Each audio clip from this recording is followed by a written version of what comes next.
Catherine Bernardo update. And happy birthday kay Catherine. Ang dami nagmamahal kay Catherine. Ang daming kaibigan na nagpunta dyan sa El Nido, Palawan. So, karawan ni Catherine. And that may powers display po. Masaya dyan eh. Masaya si Catherine at nag-reunion ang cast ng Hello Love Goodbye.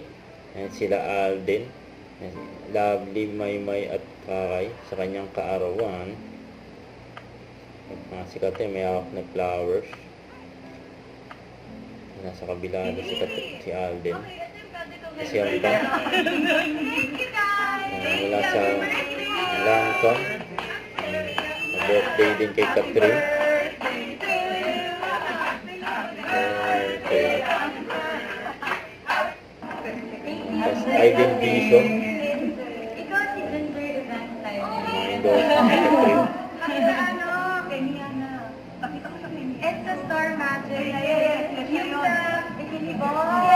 Yeah. Pala si Jinky. Yan, no? May mula sa Idol Vision. Surprise birthday kay Catherine. Huwag kalimutan mag-subscribe. Click ang notification bell for more update po ang with your reaction vlog. Bye guys. Thank you for watching.